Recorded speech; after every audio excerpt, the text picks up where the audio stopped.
ನಾಳೆ ನಡೆಯಲಿರುವ ಸುಬ್ರಹ್ಮಣ್ಯ ಜಾತ್ರಾ ಮಹೋತ್ಸವದಲ್ಲಿ ಯಾವುದೇ ರೀತಿಯ ಗಲಭೆಗಳು ನಡೀಬಾರದು. ಹಾಗೇನಾದರೂ ಗಲಾಟೆ ಮಾಡೋದಕ್ಕೆ ಮುಂದಾದ್ರೆ ಕಾನೂನು ಕ್ರಮ ಕೈಗೊಳ್ಳುತ್ತೇವೆ ಅಂತ ಶಾಸಕ ಉದಯ್ ಗರುಡಾಚಾರ್ ಅವರು ಹೇಳಿದ್ದಾರೆ.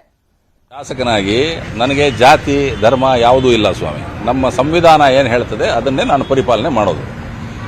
ಯಾವಾಗಲೂ ಒಂದು ಹೇಳಬೇಕು, ನಾವು ಮುಸಲ್ಮಾನರು ಬರ್ತಾರೆ, ಕ್ರಿಶ್ಚಿಯನ್ರು ಬರ್ತಾರೆ, ಇನ್ನೊಬ್ಬರು ಬರ್ತಾರೆ ಅಂತ ಹೇಳ್ಬಿಟ್ಟು ಹೇಳ್ತಾ ಇದ್ದೀರಿ. ಅದೆಲ್ಲ ತಪ್ಪು. ನಾವು ಎಲ್ಲರೂ ಉದಾರವಾದ ಮನೋಭಾವದಲ್ಲಿ ಈ ನಮ್ಮ ರಾಜ್ಯದಲ್ಲಿ, ನಮ್ಮ ನಗರದಲ್ಲಿ ಎಲ್ರಿಗೂ ವ್ಯಾಪಾರ ಮಾಡೋ ಆಸ್ಪದ ಕೊಡಬೇಕು. ನಾವು ಸಾಮೆ ಒಂದು ಹೇಳ್ತೀನಿ ಕೇಳ್ಕೊಳ್ಳಿ. ನಾನೊಬ್ಬ ಬ್ರಾಹ್ಮಣ, ಒಂದು ಹಿಂದೂ. ನನ್ನ ಮನೆಯಲ್ಲಿ ಸಂಧ್ಯಾ ವಂದನೆ ಮಾಡ್ತೀನಿ. ಆಚೆ ಕಡೆ ನಾನು ಬಂದ ಮೇಲೆ ನಾನು ವಿಶ್ವಮಾನವ. ನನಗೆ ಜಾತಿ ಪಾತಿ ಈ ಧರ್ಮ ಆ ಧರ್ಮ ಯಾರನ್ನೂ ನಾನೇನು ವಹಿಸ್ಕೊಳ್ಳೋದಿಲ್ಲ. ಯಾರನ್ನು ವಹಿಸ್ಕೊಳ್ಳಿ, ನಾನು ಹಿಂದೂಗಳನ್ನ ನಾನು ಹಿಂದೂ ಆಗಿಬಿಟ್ಟು ಇನ್ನೊಬ್ಬರು ವಹಿಸ್ಕೊಳ್ಳೋದು ಇದೆಲ್ಲ ಸೀನ್ಗಳು ಮಾಡೋಕೆ ಹೋಗ್ಬೇಡಿ ದಯವಿಟ್ಟು. ತಪ್ಪದು. ಸುಮ್ಮನೆ ಯಾರೋ ಬಂದು 4 ಜನರು ಮಾತಾಡ್ತಾರೆ ಅಂತ ಹೇಳಿ ಹಾಗೆಲ್ಲ ಮಾತನಾಡಬಾರ್ದು. ಯಾಕಂದ್ರೆ ಎಲ್ರಿಗೂ ಇಲ್ಲಿ ಆಸ್ಪದ ಇದೆ. ಯಾರಾನ ಒಬ್ಬ ಮುಸಲ್ಮಾನರು, ಒಬ್ಬ ಹಿಂದೂ, ಒಬ್ಬ ಕ್ರಿಶ್ಚಿಯನ್ ಯಾರಾನ ಪರಸ್ಪರದಲ್ಲಿ ಜಗಳ ಮಾಡ್ಕೊಂಡು ಯಾವತ್ತನ ನೋಡಿದಿರಾ? ಎಲ್ಲರೂ ಸೌಹಾರ್ದತೆಯಿಂದ ಚೆನ್ನಾಗಿ ಬದುಕಬೇಕು. ಯಾರೋ 4-5 ಜನ ಸುಮ್ಮನೆ ಕೂತ್ಕೊಂಡು ಗಲಭೆ ಮಾಡಬೇಕು ಅಂತ ಬಂದು ಮಾತನಾಡ್ತಾರೆ ಅಂತ ಹೇಳಿದ್ರೆ ಅವ್ರ ಮಾತನ್ನ ದಯವಿಟ್ಟು ಪರಿಗಣಿಸಬೇಡಿ. ಕಾನೂನು ಕೈಗೆ ತಗೊಂಡ್ರೆ ಕಾನೂನು ಅನುಸಾರ ಕ್ರಮ ತಗೊಳ್ಳೋದು ಡೆಫಿನೆಟ್. ನಾವು ಎಲ್ಲರೂ ಚೆನ್ನಾಗಿ. ಹಾಗಾದ್ರೆ ಈ ವಿವಿ ಪುರಂನ ಜಾತ್ರೆಗೆ ಯಾವ ರೀತಿಯಾಗಿ ಸಿದ್ಧತೆ ನಡೀತಾ ಇದೆ ಅನ್ನೋದರ ಬಗ್ಗೆ ಪ್ರತ್ಯಕ್ಷ ವರದಿ ಕೊಟ್ಟಿದ್ದಾರೆ ನಮ್ಮ ರಿಪೋರ್ಟರ್ ಹಂಸ.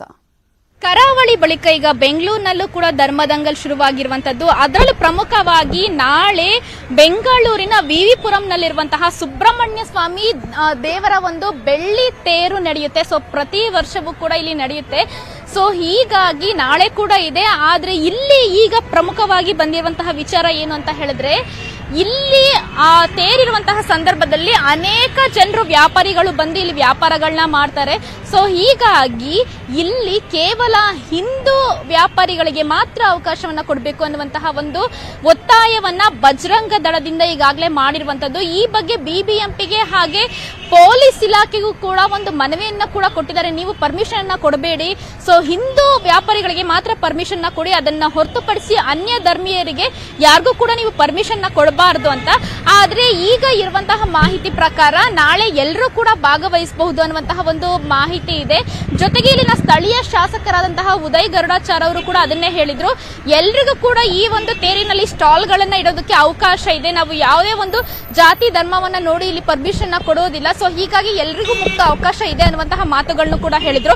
ಸೊ ಇದಕ್ಕೆ ಈಗ ಹಿಂದೂ ಸಂಘಟನೆಗಳು ಕಿಡಿಕಾರ್ತಿರುವಂತದ್ದು. ಸೊ ಅವರಿಗೆ ಬೇಕಾದಂತಹ ರೀತಿಯಲ್ಲಿ ವೋಟ್ ಬ್ಯಾಂಕ್ಗೋಸ್ಕರ ಈ ರೀತಿ ಎಲ್ಲಾ ಧರ್ಮದವ್ರಿಗೂ ಇಲ್ಲಿ ಸ್ಟಾಲ್ ಹಾಕೋದಕ್ಕೆ ಅವಕಾಶ ಕೊಡ್ತೀವಿ ಅಂತ ಹೇಳ್ತಿದ್ದಾರೆ ಅನ್ನುವಂತಹ ಮಾತುಗಳನ್ನ ಹೇಳ್ತಿರುವಂತದ್ದು.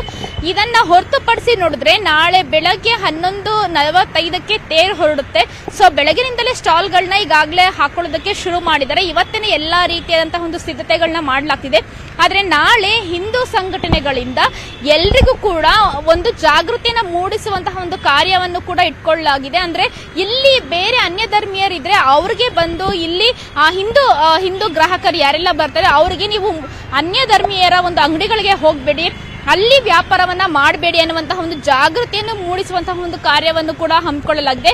ಸೊ ನೋಡ್ಬೇಕು, ಈಗಾಗಲೇ ಧರ್ಮದಂಗಲ್ ಎಲ್ಲ ಕಡೆನೂ ಶುರುವಾಗಿದೆ. ಸೊ ಬೆಂಗಳೂರಿನ ನಾಳೆ ಈ ಜಾತ್ರೆಗೂ ಕೂಡ ಇದ್ರ ಒಂದು ಎಫೆಕ್ಟ್ ತಟ್ಟುವಂತಹ ಒಂದು ಚಾನ್ಸಸ್ಗಳು ತುಂಬಾನೇ ಇದೆ. ಹೀಗಾಗಿ ನಾಳೆ ಏನಾಗುತ್ತೆ ಅನ್ನುವಂಥದ್ದನ್ನ ನಾವು ಕಾದು ನೋಡಬೇಕಾಗಿದೆ. ಕ್ಯಾಮ್ರಾ ಪರ್ಸನ್ ರಾಯ್ಡು ಜೊತೆ ಹಂಸ ಶ್ಯಾಮ.